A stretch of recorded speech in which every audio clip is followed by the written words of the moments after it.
sahabat Tapis, Tabi pun. Iya pun. Berjumpa lagi dengan kami di acara podcast yang bertajuk Tapis, Talk About Phenomena in the Sea. Yang hari ini kita kedatangan Wakil Ketua DPD RI, Bapak Haji Dr. Bustami Zainuddin, SPD MH. Betul Bapak? Betul Mas Eko. Siap. Terima kasih. Selamat datang Bapak di studio kami. Suatu kehormatan buat kami, Bapak berkenan hadir di sini untuk berbincang ringan dengan kami, Bapak. Ya, terima kasih Mas Eko. Kami di sini ingin berbincang-bincang dengan Bapak, ingin tahu Ya. apa sih tugas Bapak, Ya. apa sih yang selama ini Bapak kerjakan buat kami. Ya. Nggih. Bisa kita mulai nggih, Pak nggih? Ya. Oke, siap. Jadi yang pertama mungkin Pak, kita ingin menanyakan, begitu juga mungkin dari Sobat Tapis juga pengen tahu Pak, apa sih Pak DPD RI itu? Ya. Itu yang pertama. Perannya apa DPD RI? Ya. Dan apa bedanya dengan DPR RI? Monggo Bapak. Ya, makasih Mas Eko, sahabat Tapis. Assalamualaikum warahmatullahi wabarakatuh. Waalaikumsalam warahmatullahi Om Swastiastu, Namo Buddhaya, salam kebajikan. Tabi pun. Ya pun. Ya alhamdulillah, bersyukur kehadiran Allah Subhanahu wa taala. Hari ini saya Bustami Zainuddin, Wakil Ketua Komite 2 Dewan Perwakilan Daerah Republik Indonesia, berkesempatan berkunjung ya ke instansi pemerintah, yaitu di Badan Meteorologi, Klimatologi dan Geofisika. dan Geofisika di bawah Kementerian Perhubungan. Bukan Ulangi. kita LPND Pak. LPMD. LPND. Ya, lembaga pemerintah non departemen. Jadi hari ini tentu saya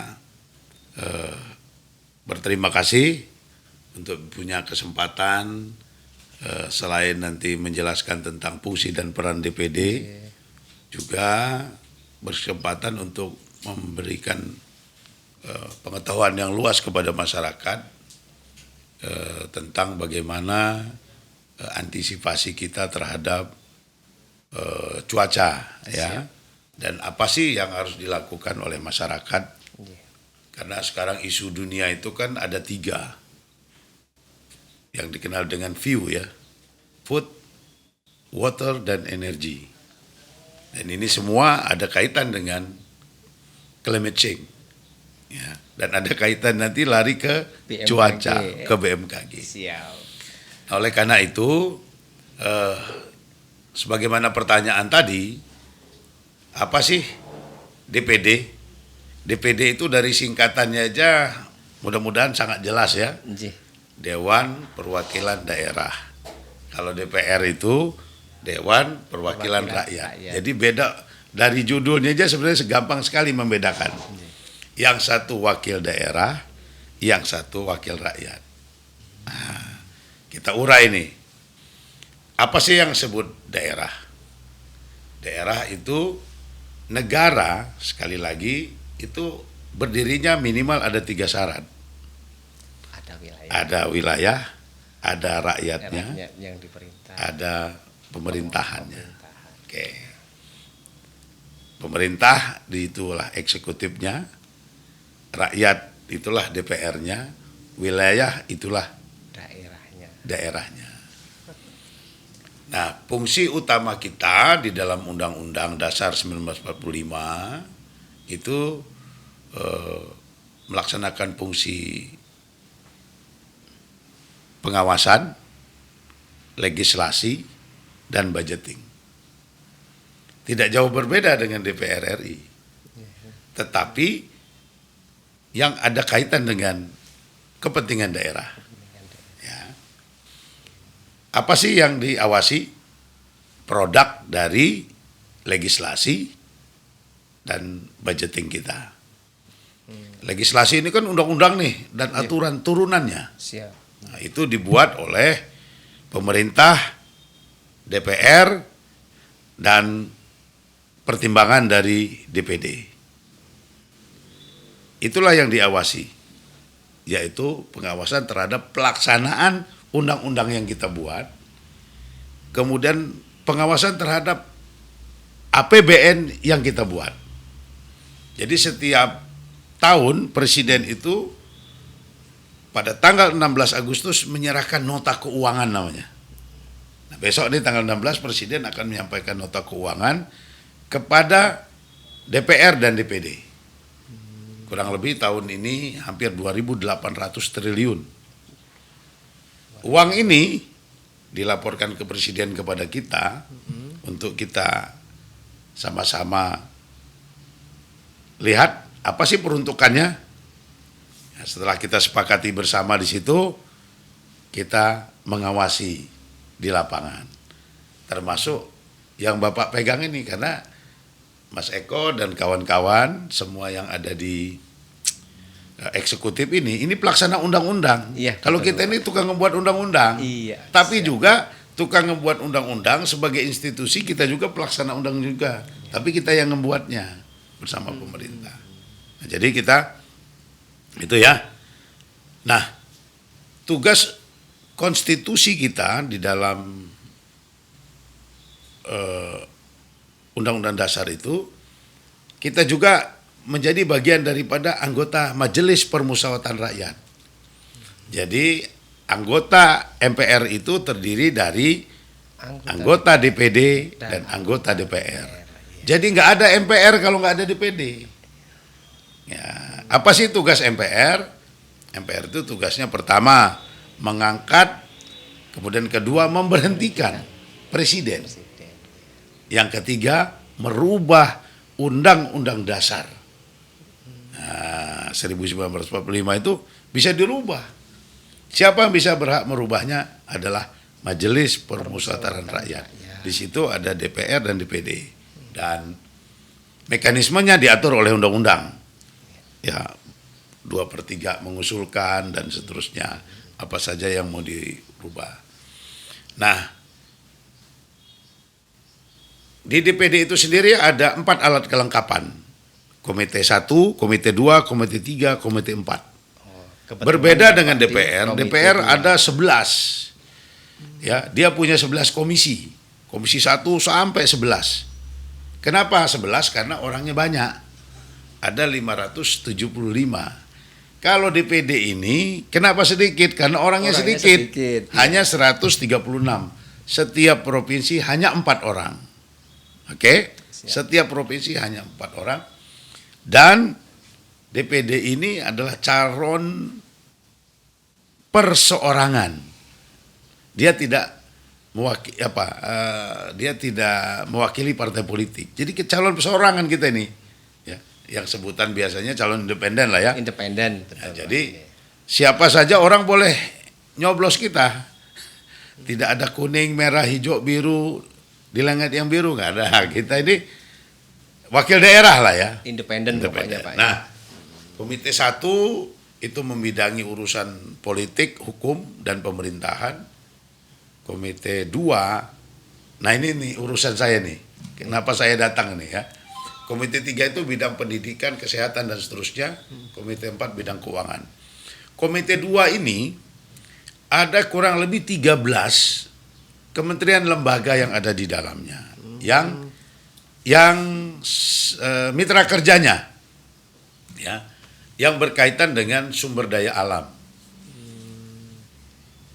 Di antaranya ya, kalau kementeriannya itu mulai dari Menteri Pertanian, Kehutanan, Kelautan Perikanan, Perdagangan, Perindustrian, Menteri BUMN, Menteri PU, Menteri Investasi, Menteri Daerah Tertinggal, Basarnas, BNPB, kemudian BMKG, kemudian Bakamla.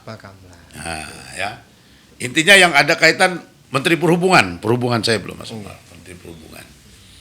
Nah itulah yang kebetulan saya pimpinan di situ. Ya, jadi saya wakil ketua yang membidangi itu. Jadi tentu kegiatan-kegiatan ini dalam rangka kita mencoba ya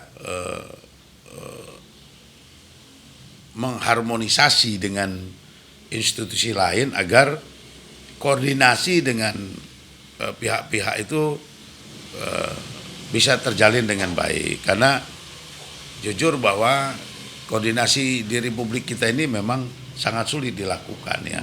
Oleh karenanya kegiatan-kegiatan reses seperti inilah yang perlu untuk kita saling bertemu untuk saling tahu tugas dan fungsi kita. Seperti itu Mas Eko. Oke, nah itu tadi sahabat Tapis, pastinya nih sahabat Tapis makin penasaran kayaknya nih Pak. Ya. Mungkin akan kita lanjutkan gini Pak. Tadi Bapak sudah bercerita tentang apa itu DPD, apa itu DPR, termasuk bedanya, kewenangannya dan lain sebagainya. Kemudian ini Pak, ruang lingkup Pak, serta mitra kerja tadi juga sudah Bapak, saya sampaikan ya, termasuk di dalamnya ada kita Pak, BMKG. Betul. Nah, kemudian ini Pak, ini Bapak dalam rangka reses nih Pak. Ya. Nah, dalam rangka reses ini Pak, di Provinsi Lampung yang tercinta ini Pak, menurut Bapak, jika dilihat dari kesiapan dalam menghadapi bencana, itu seperti apa sih Pak masyarakat kita Pak? Oke, jadi saya jelaskan dulu ya. Orang kan tahu reses apa sih reses itu? Apa reses? Jangan salah nih sobat. Jangan salah ini. Iya, betul Bapak. Jadi begini. Di dalam undang-undang, jadi kita ini kalau ngomong di DPD, DPR itu harus sebut undang-undang terus ini. Ya. Jadi dalam Undang-Undang 17 MD3 pasal 72 itu dia sebut tugas konstitusional DPR, DPD dan DPRD itu adalah ya menyerap, menghimpun, menampung dan menindaklanjuti aspirasi masyarakat. Nah, jadi dia tugasnya menyerap, menampung, menghimpun, menindaklanjuti ya aspirasi masyarakat. Jadi kita kalau turun ke lapangan itu seperti itu. Jadi kita itu ada dua masa sidang. Ada sidangnya di daerah, ada sidangnya di pusat. 20 hari sidangnya di daerah itu namanya reses. 2 bulan ada di Jakarta, itu namanya masa sidang di Jakarta. Kalau di Jakarta saya panggil menteri atau kepala BMKG. Contohnya, Pak. Kalau saya ke Lampung, saya cari Pak Eko, Mas Budi gitu ya, kawan-kawan ya gitu loh. Jadi saya ini sebenarnya sidang juga nih di sini. Sidang juga sama RDP namanya, menyerap aspirasi Pak, rapat dengar pendapat. Tetapi di skala Lampung. Tapi kalau saya RDP tingkat nasional dengan kepala BMKG. Nah, kenapa penting saya datang ke sini? Jangan sampai saya pimpinan di sana, ini cerita provinsi yang lain aja. Tahu-tahu ada kejadian di Lampung saya nggak tahu. Itu jadi problem. Ya, karena saya duduk di depan masalahnya. Ya. Nah, jadi oleh karena itu, sekali lagi itu ya. Nah, kaitan dengan pertanyaan tadi soal Lampung ya, saya 10 tahun jadi bupati Mas Eko, jadi wakil bupati sejak tahun 2005 sampai 2015. Kemudian 4 tahun saya kembali ke Jakarta dan kembali lagi saya jadi DPD. Artinya saya ngikuti terus nih, ya, perkembangan Provinsi Lampung. Saya sendiri di Kabupaten Waikanan. Ya, jujur setiap ada pergantian kepemimpinan nasional, ya ada perubahan-perubahan yang cukup signifikan ya terhadap kebijakan terhadap pembangunan Lampung ya. Sejak zaman Pak Jokowi ini kan kita melihat pembangunan itu begitu cepat. Kita ketahui ruas tol Bakauheni ke Sumatera Selatan kita udah rasakan semua lah. Luar biasa. Nggak bisa itu, kita Pak. nafikan ya. Iya. Ya, bahwa di situ Pak, ada yang rusak, antara Mesuji ke Palembang, ya karena dipakai. Kalau nggak dipakai ya itu bukti bahwa mobil banyak lewat situ. Siap, iya. Bener kan? Iya. Kalau mobil nggak lewat situ itu rapi aja tuh. Artinya dipakai lah ya. Iya, dimanfaatkan. Ya, kan kebetulan saya juga urusan PU juga ini. Saya ngelihat beberapa bendungan ya di Marga 3, kemudian ada di Prengsewu ya. Iya. Termasuk di tempat saya Baik. di Waikanan, waktu zaman saya bupati dulu, saya membangun Sodetan Waibesai namanya. Ya, negara menggelontorkan hampir 1 triliun ya sampai sekarang. Ya, jadi bertahap waktu zaman saya bangun dan saya lihat terus ya dikawal oleh Balai Sungai Mesuji Sekampung untuk dioptimalkan. Nah itu ya. Jadi berkaitan dengan infrastruktur yang mendukung program Lampung Berjaya. Kaitan dengan Lampung menjadi lumbung pangan nasional penyangga ya, penyangga ibu kota. Dan kita ketahui bahwa Lampung ini 40% loh. 40% penyangga pangan nasional loh. Pak. Iya. Jadi bicara soal gula, mereka pasti cari Lampung. Bicara tepung tapioka, pasti cari Lampung. Begitu juga soal peternakan, sapi begitu ya. Begitu juga ikan dan lain-lain ya. Ya apalagi kopi gitu ya, segala macam itu ya. Kopi liwa, Pak. Ya, pokoknya kita sebagian besar itu. Nah, saya lihat ke depan memang dengan adanya tol Palembang ini ada satu lagi yang berkembang bukan hanya pertanian di Lampung ini, yaitu pariwisatanya. Ya, ini hotel-hotel di Lampung ini orang bingung juga ke sini. Itu kok penuh terus gitu. Saya bilang ini karena pandemi aja. Ya. Dan ternyata teman-teman dari Palembang, Sumatera Selatan, mereka lebih banyak ke Lampung sekarang ini untuk cari laut.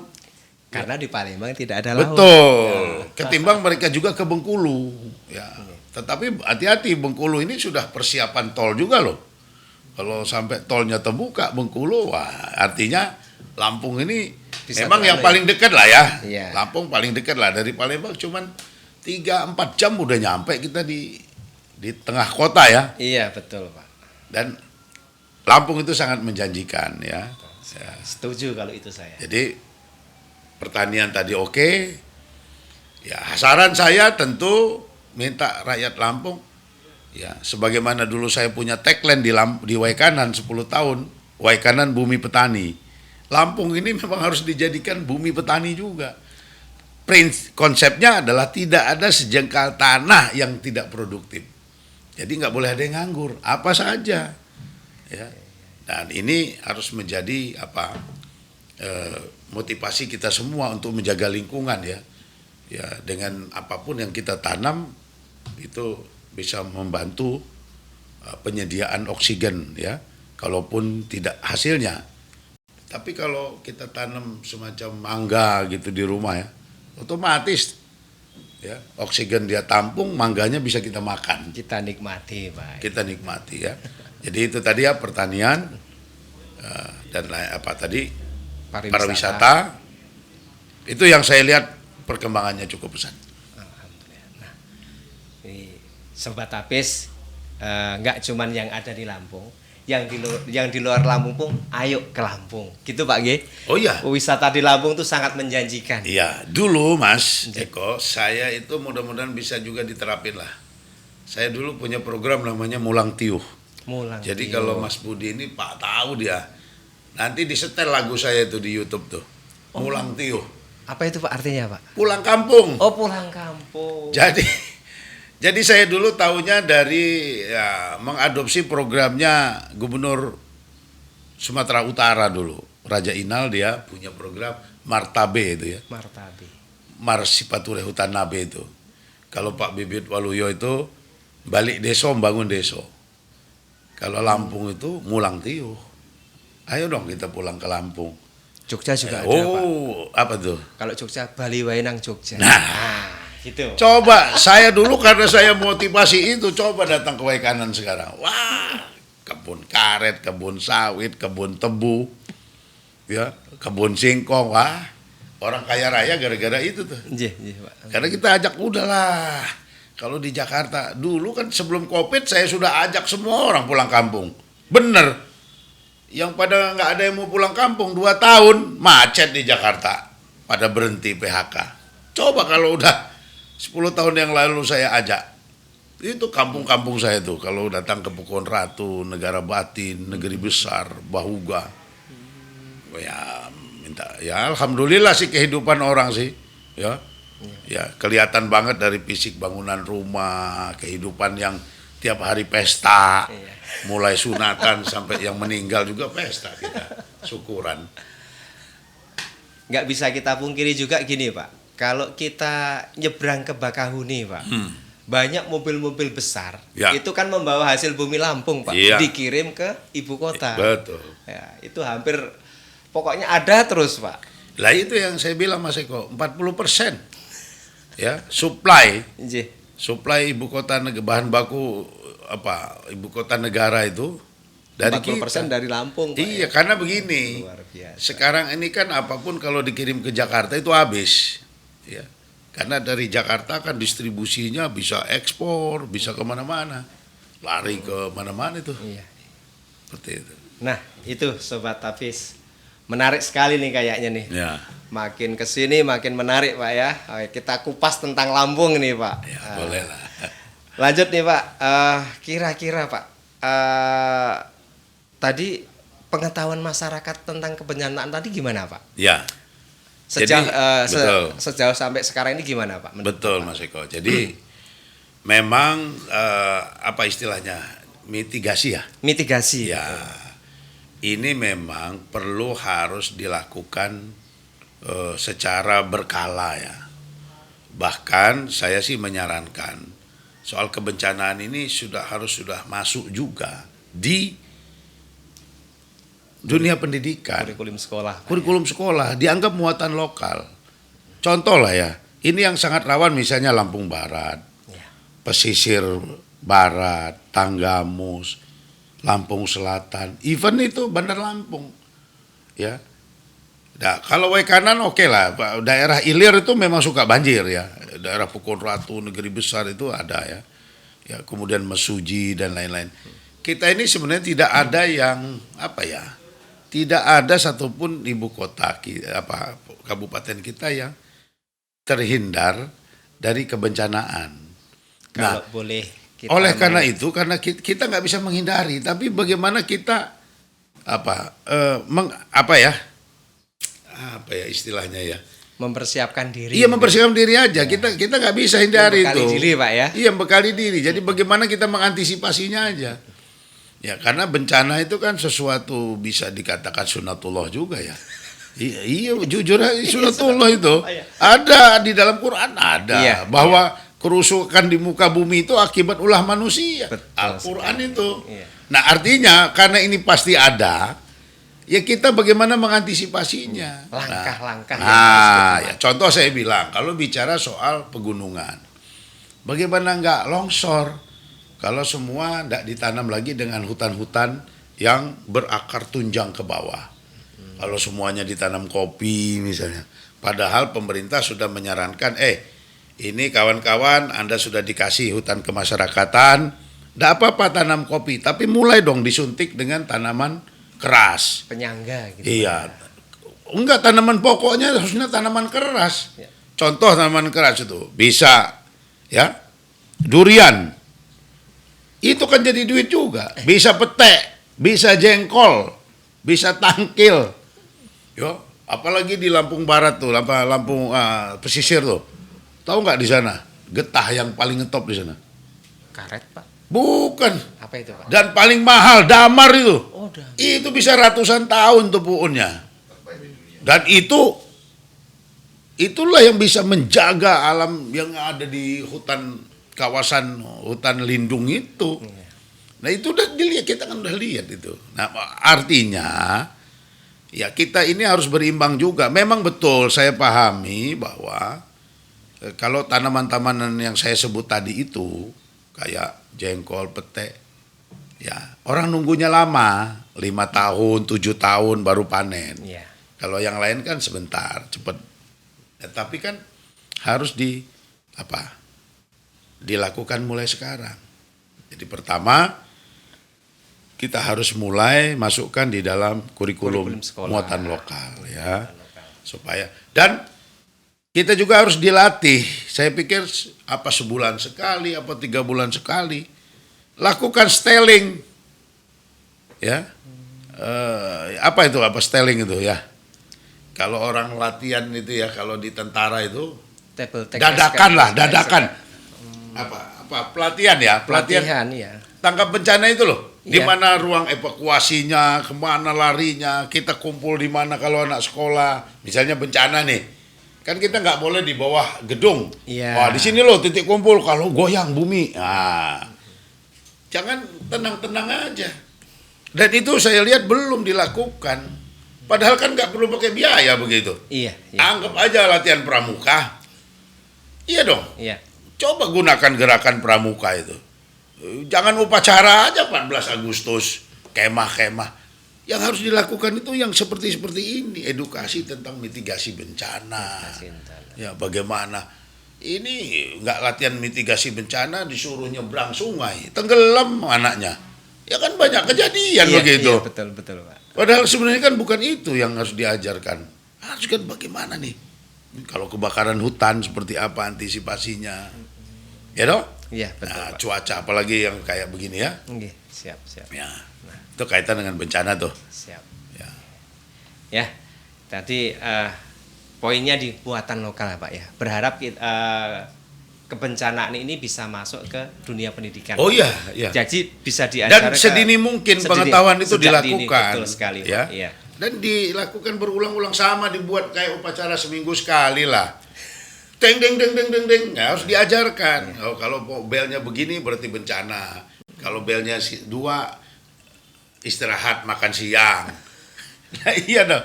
Iya. Kalau belnya banyak, wah ini berarti harus cepat keluar di mana? Nah, Kayak kode kentongan di Jawa nah, itu Pak iya, ya. betul, kan. Dan Iya. itu saya lakukan loh waktu saya di Waikanan loh. Luar biasa ya. Tanya waktu saya jadi bupati, nggak murid itu yang nggak punya kentongan. Bawa kentongan masing-masing di rumah. Setiap orang wajib punya kentongan di rumahnya dan wajib satu murid bawa kentongan ke sekolah. Saya punya apel kentongan dulu. Karena dulu waktu kejadian Jogja, Iya. ternyata bencana itu pada saat listrik mati semua mampus kita. Telepon nggak bisa, segala macam nggak bisa. Apa yang menyelamatkan orang? Kentongan. Karena nggak perlu listrik, dia tung. Jadi alat tradisional itu harus tetap sebagai sirine kebencanaan. Seperti itu, Mas Eko.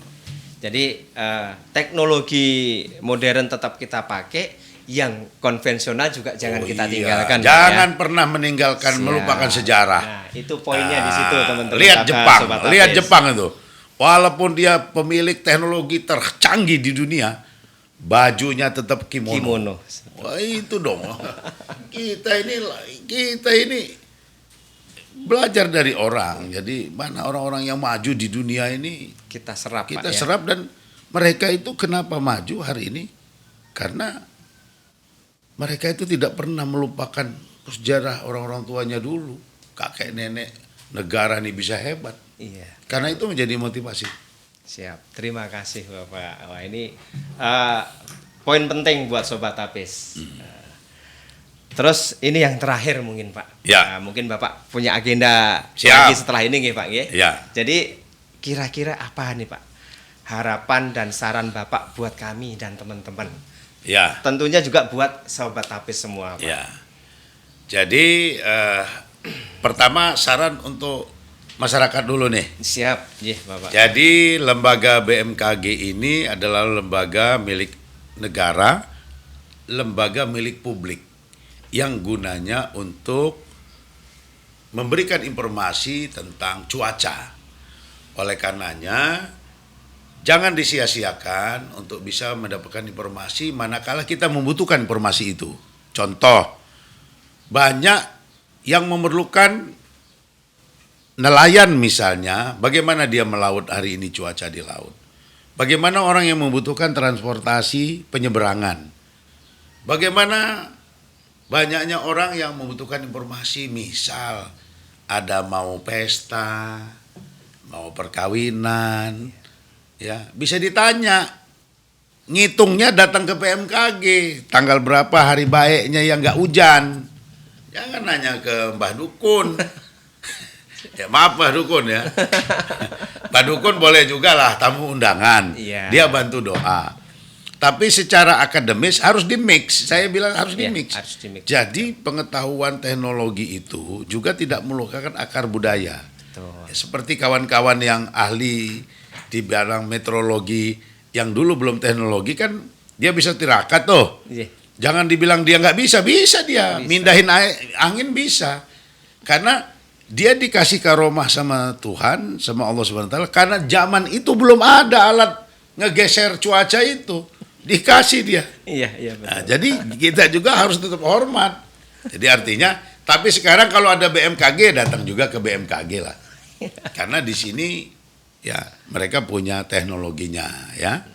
Jadi kalau kita tahu titik ini bakal hujan, nah, bisa kita antisipasi, kita pindah di gedung mana gitu kan. Ya seperti itu. Yang kedua, tentu ya, saran saya kepada kawan-kawan yang ada di kantor ini ya tetap layanilah masyarakat dengan sepenuh hati. Kemudian dan bekerjalah selalu mempunyai niat untuk ibadah. Ya, karena jangan sia-siakan. Jadi berangkat dari rumah, bismillah tawakkaltu 'ala Allah, supaya punya nilai ibadah ngantor ini. Jadi kalau ada apa-apa di jalan, syahid itu. Apalagi Mas Eko dari Jogja ke sini, ini syahidnya nggak perlu baca doa juga udah syahid. Amin. Kan amin, Pak. cari untuk anak istri toh. Betul, Pak. Ya, Iya. halalan tuh thayyiban pergi ke sini kan. Iya. Nah, jadi saya pikir itu dan saya minta juga untuk supaya bisa memberikan pelayanan informasi cuaca kepada masyarakat kita agar mereka bisa merasakan kemanfaatan dari lembaga ini. Terima kasih. Salam sehat semuanya, sukses selalu. Dan apa tagline kita tadi? Info BMKG cepat, tepat dan akurat, Pak. Info BMKG cepat, tepat dan akurat. Iya. Wassalamualaikum warahmatullahi wabarakatuh. Waalaikumsalam warahmatullahi wabarakatuh. Nah, Sobat Tapes, demikian bincang-bincang kami dengan Bapak Dr. Bustami Yainuddin SPD MH. Semoga dari bincang-bincang tadi banyak poin-poin yang bisa kita kita manfaatkan untuk kita, Pak ya. Banyak ilmu yang kita serap, banyak yang kita tadinya nggak tahu menjadi tahu. Tentunya ini bukan yang pertama ya, bukan yang terakhir, Pak ya. Oh iya dong. Berharap nanti kalau ada kesempatan Bapak sudi lagi ke sini Siap, memberikan pencerahan buat kami di sini, Pak. Siap. Bukan hanya buat Siap. kami, Pak. Tentunya buat Sobat Tapis juga. Ya. Nah, demikian Sobat Tapis, jangan lupa like, comment, and subscribe. Demikian akhir kata, wassalamualaikum warahmatullahi wabarakatuh. Waalaikumsalam. Tabi pun. Ya, Bu.